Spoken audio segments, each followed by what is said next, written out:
What is it about fear that fascinates us so much? We do things for thrills and scares, just for the fun of it. Have you really thought about how many different types of fear there are? Fear of the dark, fear of heights, the fear of skittering or slithering things, or my favorite, the fear of the unknown.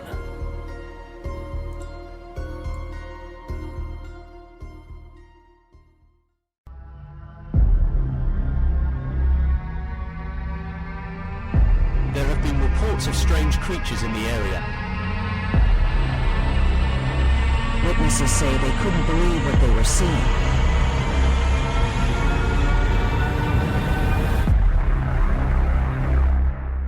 What is that?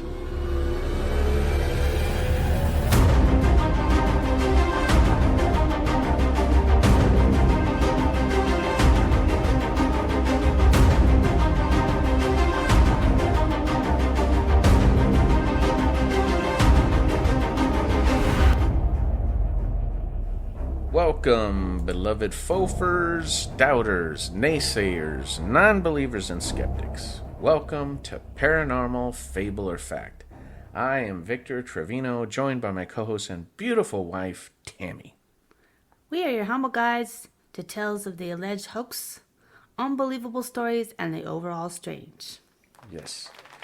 This episode is not going to be a normal episode. This is going to be story time number 2, which is pretty cool, huh? Yeah. We're going to tell stories. We got a couple of stories sent in to us, and then we're going to tell stories that I heard like years ago and that have always stuck with me because I was just fascinated by them. But the other thing was we want to mention the email again. We have an email account. It's pfableorfact@proton.me, and it's going to be on the episode descriptions. You can see that everywhere. One thing I wanted to... Oh, it's not going to be a normal episode, so there's not going to be any inarguable truths, no red flags, none of that stuff. So we're just going to tell stories. One thing I wanted to mention about the PGF, and that's the Patterson-Gimlin film from Patty's Walk, the last episode, was we made it seem like the forest rangers that just went out there and didn't see the tracks, and then went out there later and saw the tracks. We made it seem like they just drove out there, like no big deal, and I wanted to make sure that anybody listening to that episode understood that, first of all, 4x4 vehicles weren't as readily Available to the public as they are now. Back then, it was much harder to get 4x4 vehicles. They were really expensive, and the only people who used them were, they were for work. They weren't like nice looking trucks that like you have now. Yeah, for construction and the farm and ranches. So I just wanted to make sure that people understood, the listeners understood, that it wasn't easy for them to get out there. They took like a logging road. They had to take like a logging road with this Jeep, a real bumpy, really rough road to get out there. Then they had to hike for like an hour or two to get to the site where the tracks were. And then they had to hike back. And the reason Patterson and Gimlin were on horseback is because they had a camp up there. They were staying up there. It was just, I guess, easier just to, have the horses or whatever. Or and they're cowboys. Yeah, or maybe they just didn't have access to a 4x4. But I just wanted to clear that up. It's a very remote site. Even people that go visit it today say it's pretty remote. It's way out in the middle of nowhere. So it wasn't easy for them to just, ship out a bunch of costumes and everything else. It's pretty remote, and it wasn't easy for the Rangers to get out there either. So they actually had to make a pretty good effort to get out there and double check and see if these guys were telling the truth, which is what they did, and they took photos. So, but anyway, another thing I wanted to mention is this idea of repressed memories. Only because I'm going to tell a story, one of my own personal stories again from that house that we're in. It involves one of my other brothers. I didn't believe repressed memories were real for like the longest time. I thought, really? Yeah, because when you hear you heard those stories of like people remembering like 40 years down the road, and they're like, oh my goodness, my parent molested me, Yeah. And I was like, what? You forgot that? How could you put that out of your mind? Mm-hmm. I thought it was BS until it happened to me. And my brother is the one that started talking about this incident that happened and involved both of us. And it just came flooding back into my mind. With that house, yeah. And it was just so crazy that I realized I had repressed that memory. I guess it frightened me so bad or something. So now I understand if you're traumatized, it is very easy and simple for your mind as a defense mechanism, I think, to repress certain memories. And I think that happens to a lot of people when they see something scary or paranormal or something. I think a lot of them just, turn it off, switch it off and, I've never seen anything. I don't know what you're talking about. Right. I didn't see nothing. Right. It's happened to me. We've been areas where we were doing like investigations and stuff when I was younger, and I know your friends saw they stuff. saw what I saw, and we asked them later, and they're like, I don't know what you're talking about. I didn't see anything. And we're like, okay. Yeah. All right, buddy. Yeah. But that's just the way some people deal with it.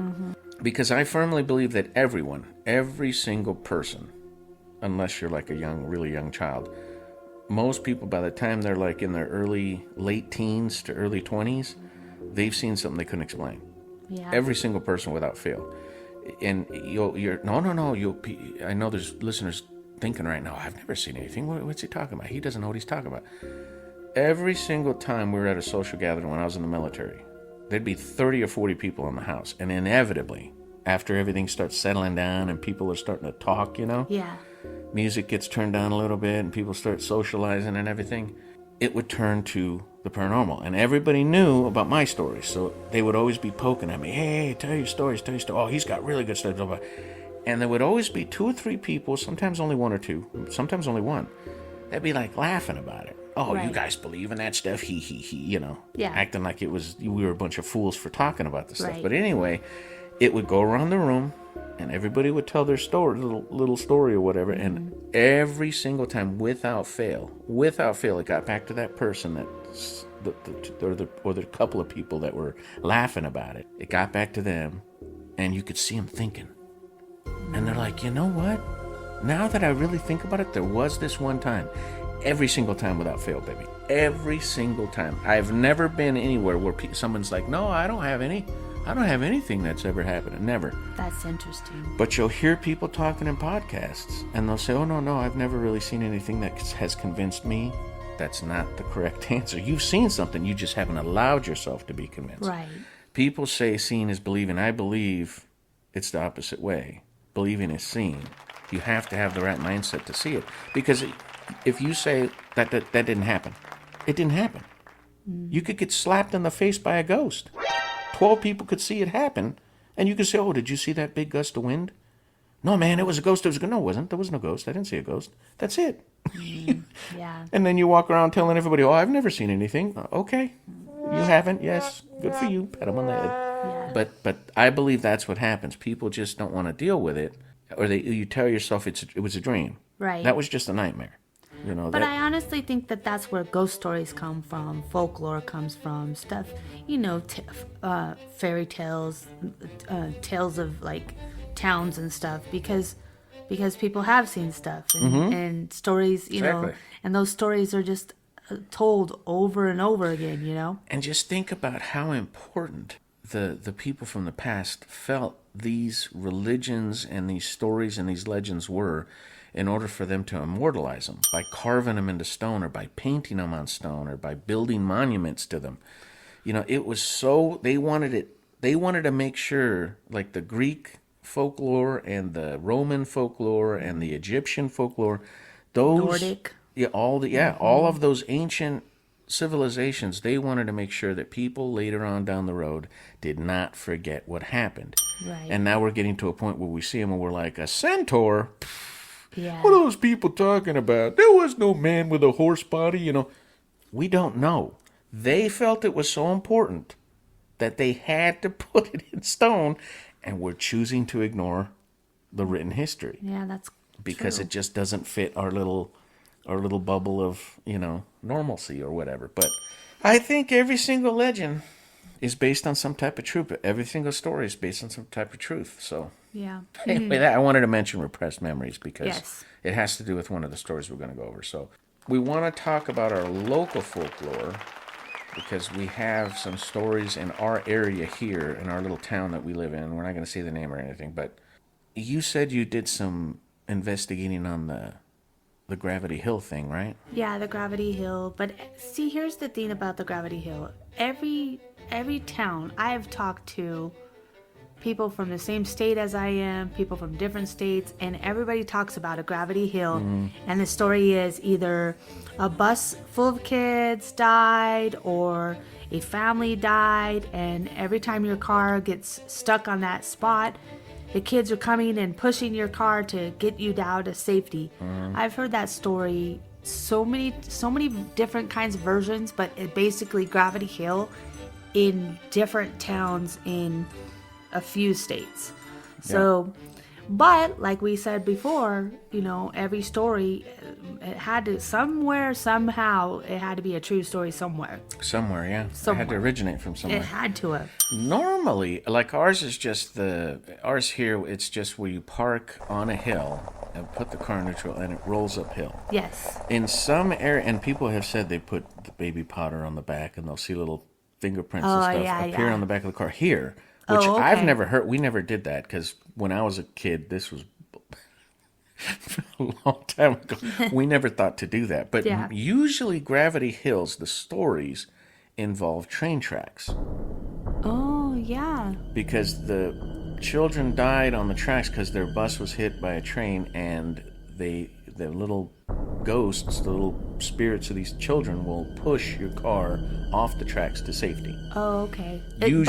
But not in the town that you grew up in, right? Not here. No. Because where I grew up, there's no train tracks. Train tracks. Where It's our just a Gravity it's just Hill a Gravity is. Hill. Yeah, Right. it was in like the orange groves. The interesting thing about some Gravity Hills, baby, and you can look online and look this up, people will actually get level and put it on the ground because, the explanation is it's just an optical illusion. It looks like you're going uphill, but you're actually not. Yeah. These people will get levels and show that the road is actually an incline. Oh, wow. Or they'll take water and you can see the water rushing down. Down, yeah.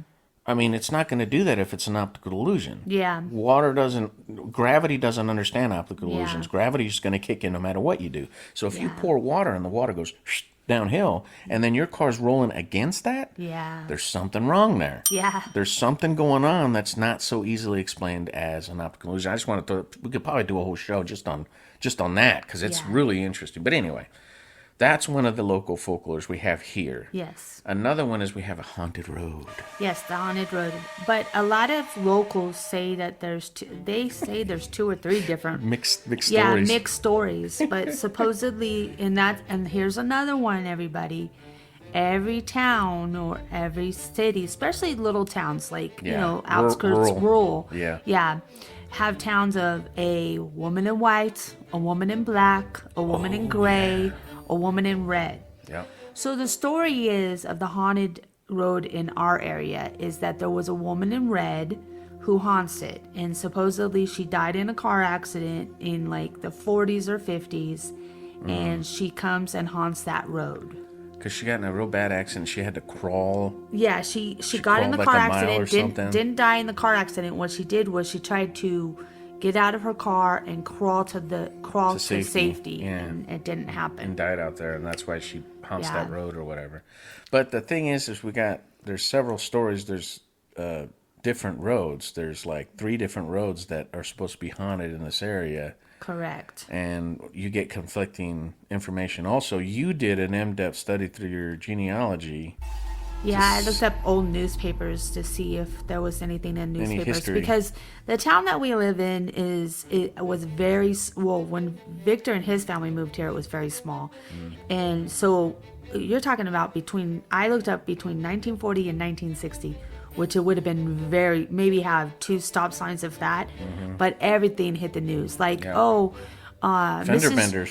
Fender benders. Oh, Mrs. Jones went over to Mrs. Smith's for tea. I mean, everything hit the newspapers back then. Because it was a small town. Because it was a small town. Yeah. So, a car accident and a death in a car accident. Yeah. And I did find a couple car accidents where people died, but those were in area towns, in towns near us. Yeah. So that if that had actually happened with the lady in red on that road, it would have been in the news. Yes, it would have been Especially in the news. a young girl. It would have been on the news. Yes. So that, basically what we're saying is it's probably not, it's just an urban legend and people like to, but I guess some people have gone out and inspected this road, like investigators, like local investigators gone out there and they've actually captured stuff, EVPs. Yes, they have, yeah. And stuff like this. So, but once again, like I said, all these stories like Gravity Hill, haunted roads, just haunted women in red, haunted houses. Mm-hmm. That just because we're saying, oh well, we looked it up, doesn't mean we're saying it's not true. Because I don't know, I can't tell you if it's true or not. Yeah. We also have, and this is one that I personally saw when we used to go hunting out there when we were younger, because where that area was is all houses now. Mm-hmm. And I'm not going to say the area, but it's all houses now. But 35, 40 years ago, it was all just bushes and trees out there. And there was a hollowed out burnt tree, really tall. It was so big, 2 or 3 people could stand up inside this tree. It was hollowed out. It was completely burned out. You had to be careful not to touch sides because it would just get the ash and the charcoal on your clothes, Yeah. And when you approached it from a distance at night, I don't know during the day. We never went out there during the day. I don't know why we didn't go out there during the day, but we always hunted at night. Oh, because we went hunting. Always went hunting at night because it was. Oh yeah, that makes sense. Because the rabbits would come out on the grass. You'd get into the clearings and they like to come out on the grass in the moonlight, and that's how we'd get them. But anyway, we'd always walk by this tree, and when you looked at it at night, it looked like it was a full tree, and it looked like stuff was hanging from it. But as you got closer, it just kind of it was real weird. It was the weirdest thing. So I saw in one book, and I think one website, about this tree, they called it the witching tree. And apparently, like way back when, they hung some person for or people for witchcraft there, from like some colonists that were moving through the area or something. I don't think they were settled here, but they were moving through there, and they hung a couple of people for suspected witchcraft. And I think they were actually convicted of murder, and they thought the murders were connected to some type of witchcraft. And that's why these people were hung there from this tree. And that's why that tree was really weird. Well, they just bulldozed that whole area out of there and buried it up and put houses out there. Right. So who knows if there's any kind of paranormal activity there. I don't know. But that tree I did see with my own eyes. And I know other people saw it too. So yeah, we didn't really have a tree, but we had a lot of orange groves. But the town that I grew up in, some of the old houses used to have cemeteries in their backyard. Really? Oh yeah. So, and those houses are gone. Those houses are gone. Now there's like Lowe's and stuff like that. So I have no idea. One day I'm gonna look up what happened to those home cemeteries. Because they have to move. That's how old those houses were. They have to move the bodies. Yeah. They have to. And this is not a state, like the state that we live in is not really, it's not country. So it's not like Kentucky or Tennessee.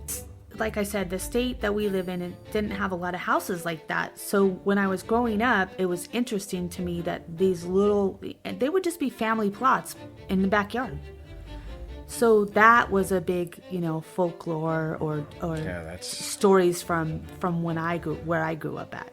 That's really fascinating. I know they do that back east. Because I remember I drive by, and they didn't have fences, which I thought was really weird. The yard would be wide open. Yeah, that's why I said Kentucky and Tennessee, because I know those states pretty well. And yeah, you'd see the gravestones, near the house or next to the house or behind the house. By the barn. Yeah, by the barn, yeah. And that's just what they did back east. I didn't know they did that here. That's very interesting. So we asked, and we received. We have 2 stories. Yay! Yeah, pretty cool, huh? Yeah. But this one's really odd. Apparently, the girl that I think she said it, she was a girl. When she was in high school, she got this homework, and according to her, she was a really good student.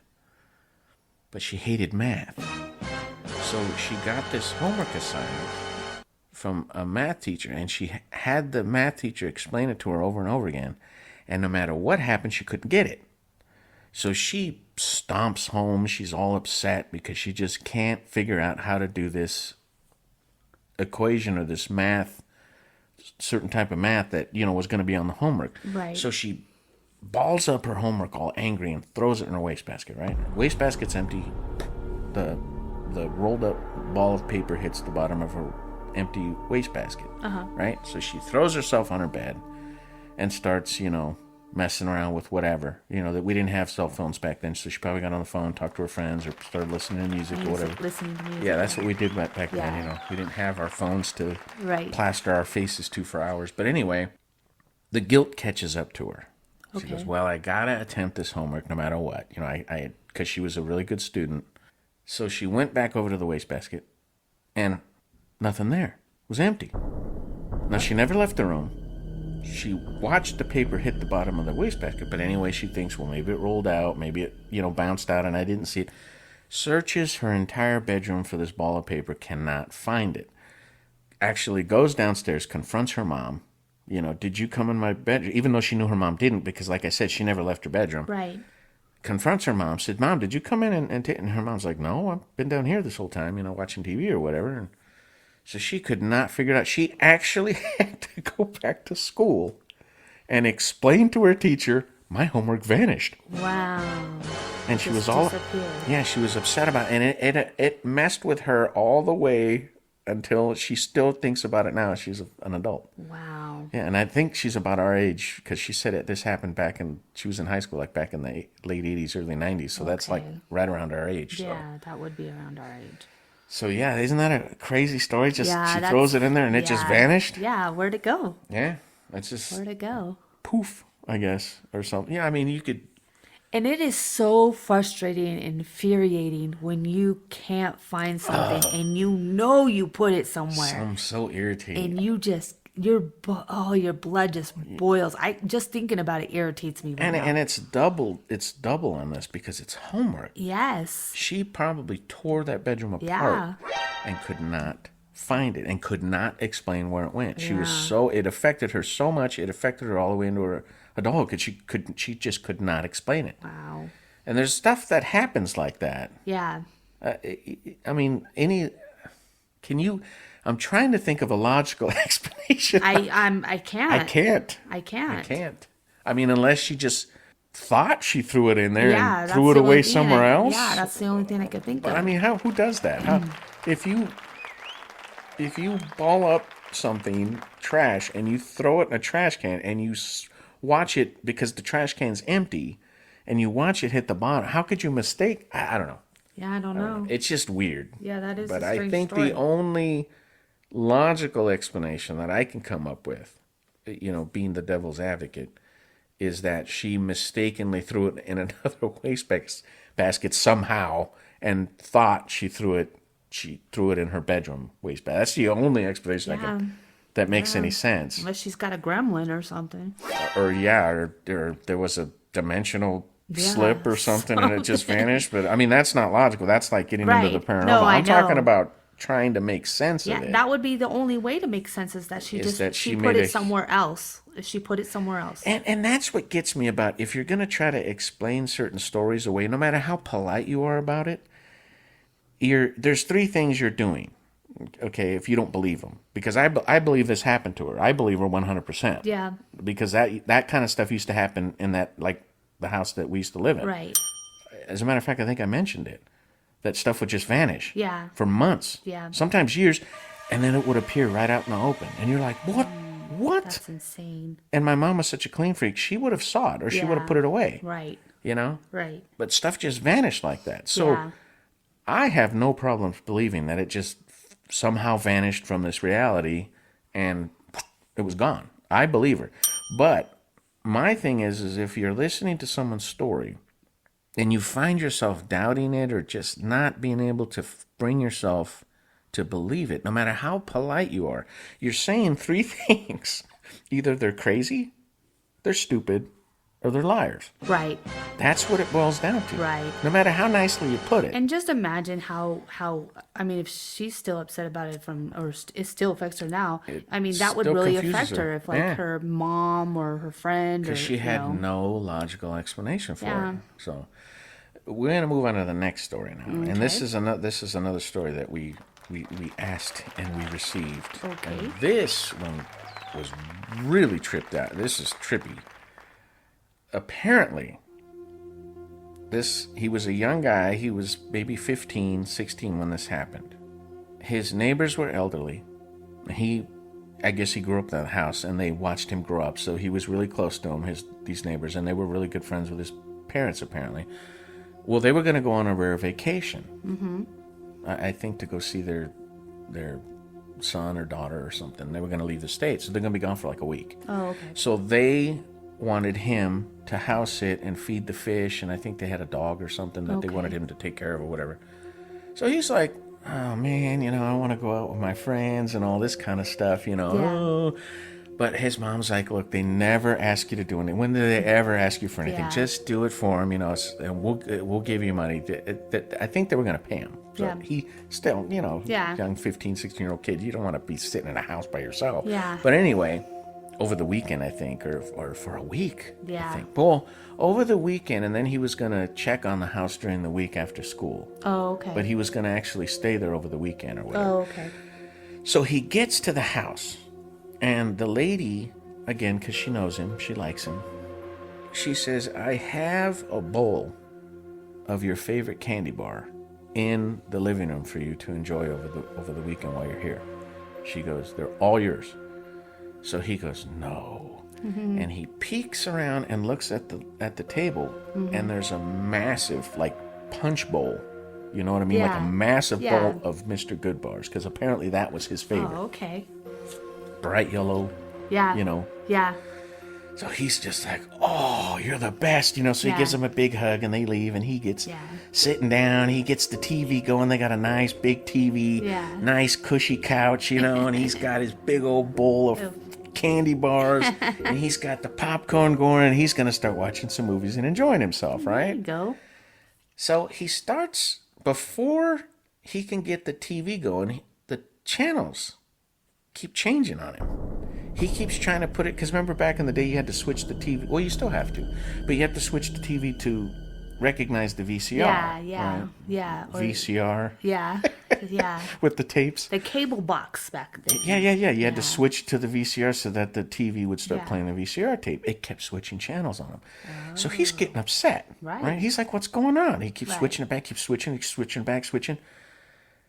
So then he hears a moan from the other room, and he knows he didn't imagine it, because the little dog that was their dog Yeah. perks up, and he's staring in that direction whether he heard this moan coming from the back of the house. So the kid's like, he knows they don't have anybody living with them. They're they're a single couple, and they've been a single couple for years. Yeah. So I think he said he grabbed a broom or something, and he goes around the corner and checks it out. Nobody in the house. Little dog's growling and stuff. Doesn't see anything. So he goes back to the couch, plops back down, and he looks, and the bowl of Mr. Goodbars has now changed to a bowl of Milky Ways. No way. All of the candy bars. And he's digging through them going, oh, my Mr. Goodbars! And they're all Milky Ways. He gets so... And then he realizes, wait, this is the same... This isn't a prank.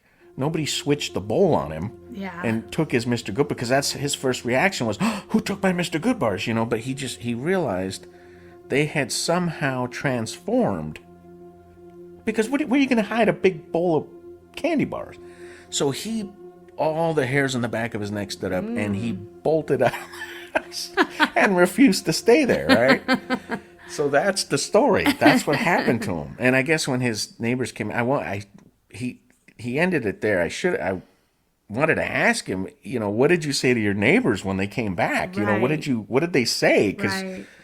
they probably were like, oh no, we've never seen anything in the house. We don't know what you're talking about. I guarantee it. I guarantee that's what they said. But I thought that was a very interesting story. That's a very interesting story too. That's And then, okay, so how would you explain that one? You couldn't. I don't know. Somebody sneaked in the house Unless and someone changed was candy bars. pranking him. Yeah, that's the only logical Oh, that would be explanation. terrible. But it just doesn't make any sense. There's a Yeah. dog. How are you going to fool the dog? Yeah, that's true. That's You true. know, whoever made the moan, I mean, where are you going to hide in the house? And how could you get past him Right. to get back to the living room, I don't know. to get to the bowl to switch it out? That's And where are you interesting. going to, who's going to spend, Yeah. $30 on candy Yeah, bars just to yeah. prank a kid? Yeah. Because he said it was a massive bowl, Yeah. a punch bowl full of candy bars. So I don't know. I don't know. I think he had a little bit of hunting going on there. Sounds like he was more mad than scared, though. At first he was. Mr. Good Bars. Why my candy bars? Yeah. That was his first reaction. That's a teenager. And then it dawned on him, wait a minute, Yeah. there's nobody here to switch bowls. Yeah, I think that's funny too. That's funny. But this story was told to me when I was in the military. And because we used to go hiking and camping all the time, when I first In the got in military? there. Oh yeah. Oh, really? Yeah, we used to hang out and party all the time and stuff. Well, apparently they used to go camping like constantly, this guy. And he was a reservist. I don't want to say his name, but he was a reservist, and he used to do his weekly train.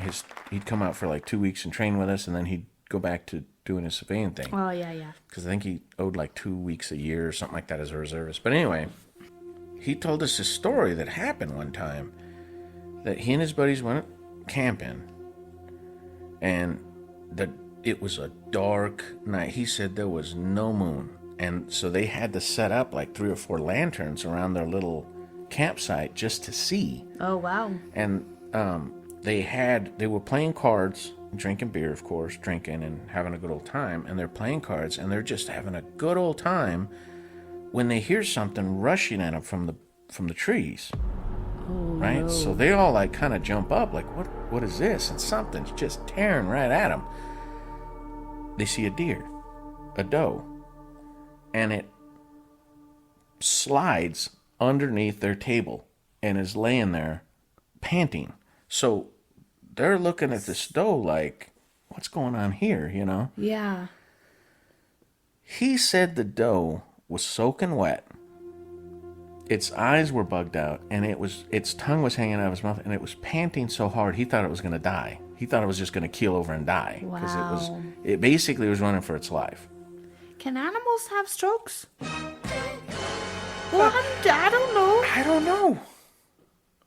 It just popped in my head. I don't know. That's a good question, actually. It's just... If any of you listeners are a veterinarian and know that, let us know. I don't see why they couldn't. Right? Because it's a heart, Yeah. right? It's your heart. I don't know. Sorry. I think it would be harder for an animal to have a stroke because they're probably a lot healthy. They eat a lot healthier than we do. Yeah. That's for sure. Yeah, that's true. But anyway, so they're all like, oh, the poor doe, and they're all like trying to help and everything. Well, he used to go hunting. He was a country boy. You know Yeah. what I mean? So he He's on realized food. this thing is running from something. Something. Oh, yeah. Something's chasing it. So instead of paying attention to it, we need to start watching around us. He's trying to tell the guys that, his buddies, and they're all like, "Oh man, look, she's scared. Get her some water," and they're trying to pour her a bowl of water and everything. He's like, "Dudes, we need to pit." And right then, they heard something moving through the trees towards them. The doe did not move. I guess she was like, if you humans can't protect me, I'm done. Because she did not move. She just stayed under the table, and they all turned and faced, and there was like 5 or 6 of them. They turned and faced these dark Were woods. they all military? Yeah, they're all military guys, yeah. Wow. So they're all young guys, Yeah. So they turned and faced these dark woods, and they didn't see anything. That's one thing he said. He goes, I didn't see anything, but we heard something large moving up. We could hear the footsteps. It was on 2 feet, 2 legs. You could hear it, crunch, crunch, snapping, twigs and everything, and it's coming towards them. And they were facing it, looking at each other, going, what are we going to do? Are we going to run? We're going to, so they all grab flashlights and they start shining them over there in these trees, hoping if it's some type of predator or whatever, the light will scare it away, and they start making a bunch of noise like, hey, get out of here, go away, go away. And they're yelling at it or whatever. Yeah. And they heard a growl. He said he didn't know what it was, but the growl was long, very deep. He said he could feel it reverberating in his chest. Wow. His teeth almost rattled. It was so deep and so guttural, this growl. So all of them got freaked, and they just turned and started running back to the vehicles. But whatever it was in the trees, when they turned and ran, it turned and ran too. And they could hear it just bowling through the bushes and the trees. It just took off. And they stopped, kind of looked at each other, thought, nah. We're gone. They grabbed all their stuff. Yeah, they left. Yeah. They left. They didn't want to stay there. Did the deer disappear? They don't know. They just left it there. Oh, it was under that table? It was still under the table, yeah. Oh. They don't know what happened to it. It was probably Patty. Yeah. after the deer? Yeah. Yeah, I don't know. That's scary, though. But see, that. He said it was big, and the growl came from above their heads. In the trees. It was up high. Whatever it was really tall.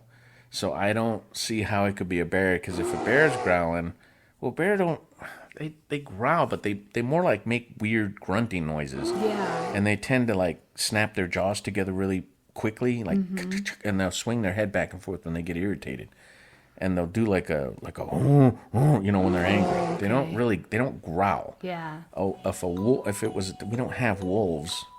And I don't, you know what? I don't even know where they went camping now. Yeah, who knows though? Who knows? Yeah, maybe there was wolves in it. But even a wolf, it's going to sound like a dog. Yeah, it's going to do that. You know, and it's going to be low to the ground. It's not going to be above their heads like it was in the trees or something. Or if he said it was either in the trees or it was really, really tall, like up taller than them. So. Wow, that's crazy.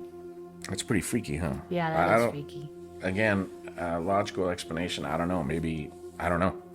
But whatever it was had frightened that deer to death. Yeah. That deer was about to keel over, he said. I mean, he said it might looked have, like... Yeah, it might have just died. Yeah, I don't know. Because it was so frightened. Yeah, that's crazy. So, yeah, that's our next story. Pretty interesting, huh? Yeah. Pretty freaky, man. I don't know. I know I wouldn't have stayed there. No, hell no. I mean, heck no. I'd have been gone. Sorry. I know, you're such a potty mouth. Sorry. It's fine.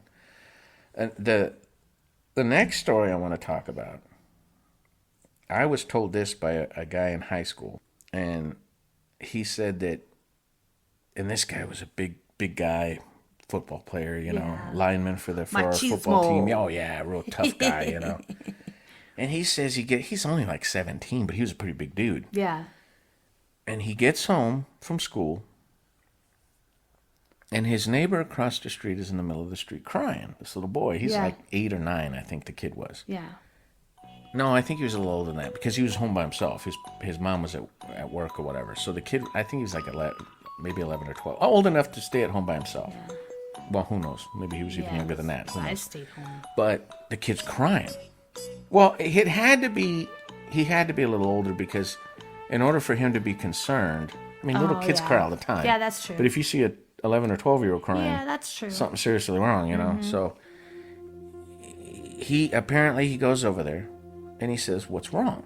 And he goes, "My house. There's a ghost in my house." And he kind of laughs. "What do you mean there's a ghost in your house?" "There's a ghost in my house. My house is haunted, and it scared me, and I ran out." And this is the middle of the day? Middle of the day. This, after school. Yeah. 3 o'clock in the afternoon, 3:30 maybe? Yeah. So he's like, "Let me go see this haunted house. I'll show you haunted," So he struts over there, Mr. Big Tough Guy, Throws open the front door. Well, when he's approaching the house, he said somebody had like death metal music going on, and it was cranked. I mean, the house was rocking. You could hear the drums and the guitar and the guy singing. I mean, it was loud. He could hear all the way when he's walking up to the house. Yeah. He throws open the door, and the music dies instantly. So now he's a little concerned. Yeah. He's kind of pokes his head in there, looks around a little bit, takes a step inside. He's looking from side to side. He's looking around. He's a little creeped out now, because it's deathly quiet in the house. And there was a door as you step in, there was like a door on his, I think he said it was his right side. That must have been like a coat closet or something. And just like in Disneyland, in the haunted house where the door bows, like rubber, it bowed out right in front of him. And he stared at that, and it went, and he went, oh no. He turned heel and he was gone. So the kid, he runs past the kid. Yeah. And the kid says, hey, where you going? He goes, I'm gone. He was gone. Oh, he left the little kid in the middle of the street. Oh, it's your house. You deal with it. poor kid. Oh, that's funny, that's though. funny, though. Poor But kid. again, logical explanation. It could have been a prank. Yeah. I mean, it could have been, but he was a very skeptical guy. Okay. I think if he thought he was being pranked, that he would have suspected it. You know, that the little kid set him up somehow. Oh, yeah. But how do you get a door to bow like that? I mean, he said it came all the way out to where it caught the corner of his eye. He saw it bowing. It looked like someone was pushing their hand through like a rubber balloon, you know, like. Oh, wow. And he could actually see the imprint of the fist coming through the door, like the door was stretching around it. Yeah, I don't And know. it came out several feet from where the door was. How do you even begin to do that as a prank? Yeah, I don't know. I mean, a balloon that looks like a door? I don't know. Do they make A those? magician, maybe. I A don't know. magician? Yeah, I don't know. I don't know. But then the music cutting off. Oh, that was the other thing. I think it was a couple of weeks down the road. The kid was mad at him. And he's like, oh, you wheeze. The kid's talking crap to him. You wuss, you ran away and left me there, blah, blah. And the guy was like, well, you know, to defend himself, he was like, well, you know, you're over there trying to prank me and scare me, you know, playing all that loud music. He goes, we don't have a stereo system. And it struck him. Wow. What do you mean? We don't have a stereo system. You want to come see? We don't have a stereo system. That music was coming out of nowhere. And he was like, what? Wow. And apparently, he, you know, because he's a skeptical guy, Yeah. he talked to the dad, and the dad's like, no, we don't have a system. We don't have a stereo system. We just have the TV. And there's no way the TV could have played that loud. No way. No TV can go that loud. Interesting. I mean, it had to have some type of speakers Yeah. to I mean, the house was vibrating. It was so loud. I mean, he could Wow. hear it from the street when the kid was, you know, talking to Yeah, him. that's I mean, crazy. so yeah, that's crazy, huh? Yeah, that's crazy. Again, logical explanation. I don't know. I don't know. How do you explain music coming from anywhere, from nowhere? Yeah. Somebody's going to set up a system in the house to prank him, Yeah. and then have a balloon-shaped door that can stretch. I don't know. Seems a little far-fetched. Very far. Is what I'm saying. Maybe something paranormal was going on there. Maybe. Who knows? We don't want to be definite on it, but Yep. that's the way I'm leaning, because it just Yeah. seems a little too difficult to explain. Well, like I said before, these stories, I mean, I'm not going to deny that these are true or not true, because it's a story, you know? Mm-hmm. And who's to know? We weren't there, so. Yeah, unless he's just lying about it. Yeah, exactly. Which I don't see why he would. But, you know. I don't know. Now we're getting to the final story, and this is my story. This was the one I said I had repressed. And this was in that house. I'm already getting upset. But my brother and I were watching TV. It was at night. I remember it was at night. And I think we were watching football. I don't remember. But I was on the floor with a pillow behind my head, and I was watching the TV, and my brother was laying on the couch. Now, if you remember the way I described the house the first time, the couch was set in the den as a divider between the kitchen nook and the den. Okay. There was a carpet lying there, but my mom, Put the couch there to To- create the division. the vision of the rooms, right? So the kitchen was right there behind my brother, just like it was behind my mom when she was sitting on the couch when that thing ran toward her through the archway. Right. But anyway, we hear this sound. It's like this kind of sound, like something dragging across the linoleum. Uh-huh. And we kind of look over there, kind of, you know. kind of look in the kitchen. We don't see anything, so we kind of look at each other, shrug, keep watching TV. And no one's in the kitchen. No. Okay. No one's in the kitchen, but we had the lights on. The kitchen was well lit. I think because we were going to eat or something. But anyway, we had the kitchen, the breakfast nook light was on, the little chandelier there. So that was on, and then we had a light in the den. I think we had that was on, the center light. But we might have just had that light on. I don't remember. No, because I remember the kitchen was pretty brightly lit. Okay. I think we had all the lights on. Well, so we go back to watching TV, and we hear it again. And he's looking at me, and I'm looking at him like, what is that? So he's looking over the guy. I didn't get up this second time. I just laid there, and he's looking. He goes, there's nothing over it. I don't know. So we hear it a third time. This time long, hard. So, man, I jump up. Yeah. My brother sits up on the couch, and we're both looking into the kitchen. Now, you're scanning back and forth. You don't see anybody in there. There's nothing moving. We don't know what's making the sound. Okay? But as we're looking in the kitchen, and all of our attention is focused on the kitchen and this sound, we see the broom fall over and hit the wall and slide back and hit this. My mom had like this metal, it was like a, I don't know what you call it, she put dishes and stuff on it, but it was like a rack. Like a rack, yeah. Like a It was a rack. metal rack, and Yeah. this broom fell back against the wall and slid against that rack, and my brother and I just bolted. I mean, we were that scared to crap because that broom was on its bristles, balanced on its bristles, and it was sliding across the floor towards us. That's the sound we heard. Something was, some type of force Yeah. that we couldn't see, Right. and we didn't even notice the broom because we didn't see it. Yeah. We didn't notice it until it fell over, Yeah. and it scared the crap out of us. Was man. this a big broom?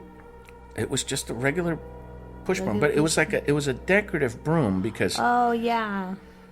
my aunts and my mom, when they were younger, they used to be real Craft. artsy and crafty, yeah. And it looked like a little lady, and her skirt of this little doll lady, like almost like a Cabbage Patch type doll. Yeah. You know, Yeah. cloth Mhm. fabric. Yeah, cloth. And she had a little dress, and the dress was over the bristles of the broom. Oh, okay. And yeah. then on those the- were popular in like the 80s. Yeah, and then on the Yeah. handle, it was all covered with cloth. So it was Oh, more of yeah. a decorative broom. Yeah, My mom decorative never broom. used it. That's Yeah. why we didn't even notice it. Right. But it was I don't even know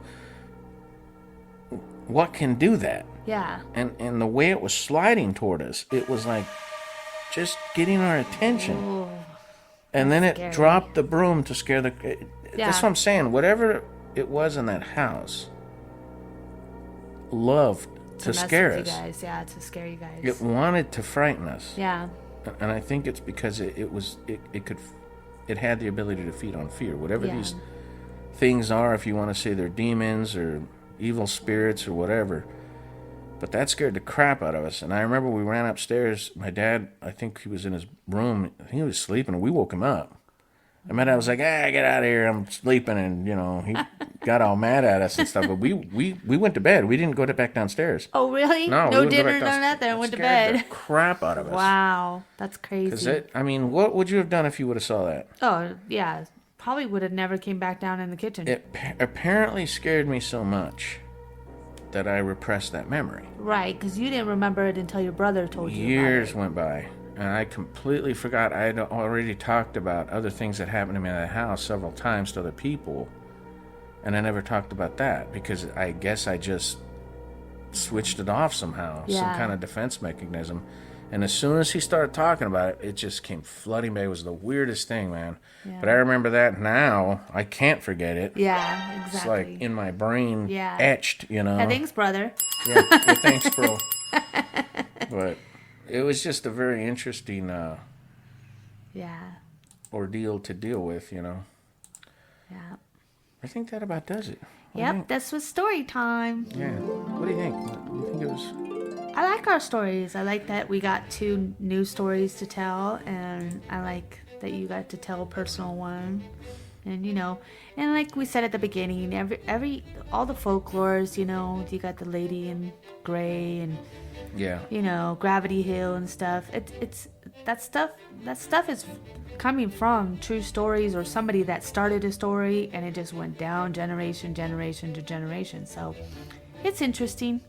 I like to listen to ghost stories. I've always liked to listen to strange stories. I think the next time we get stories that are scary, I think we're going to do like we're going to tell them in a more scary type.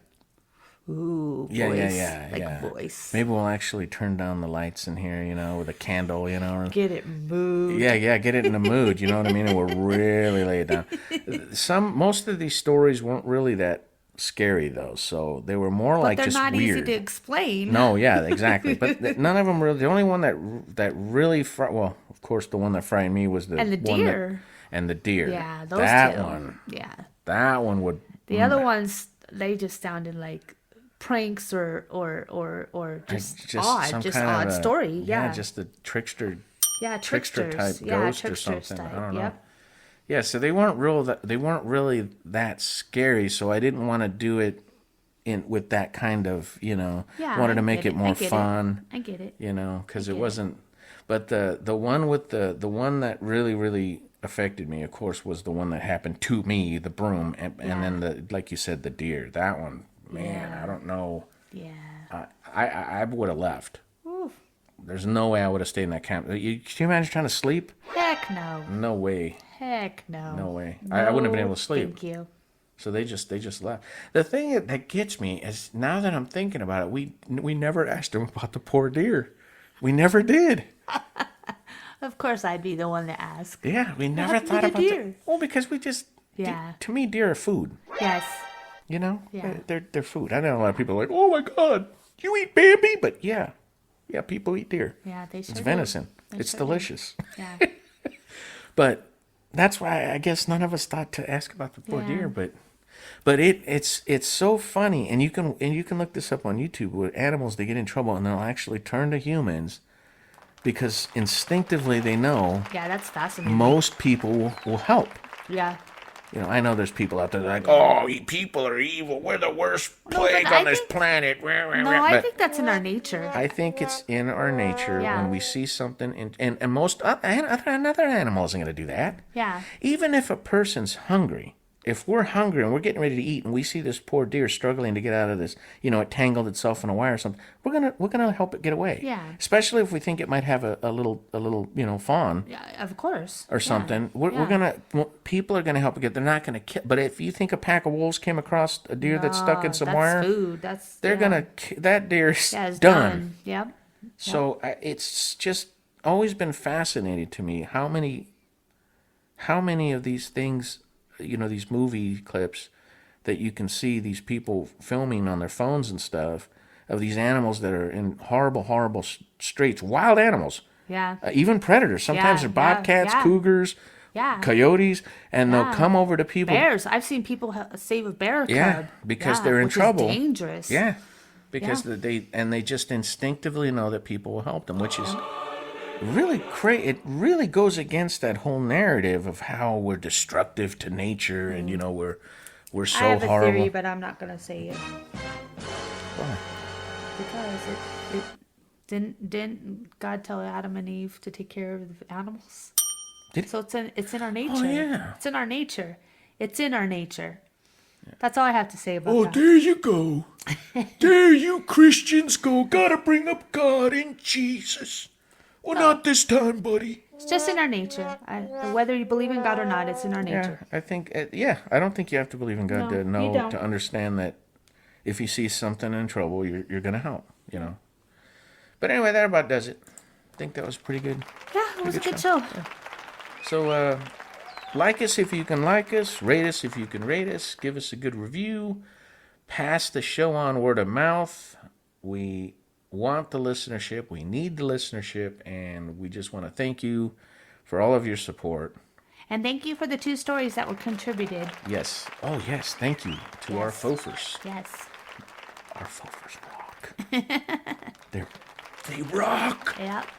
Okay. And we have some plans for bigger and better projects ahead, and we'll talk about that a little more. Yeah, the YouTube thing. I'm still waiting to see if I can post our podcast on YouTube. Yeah. We'll see. Yeah, we'll see. We're trying. Anyway, thank you. Thank you for listening, everybody. Good night.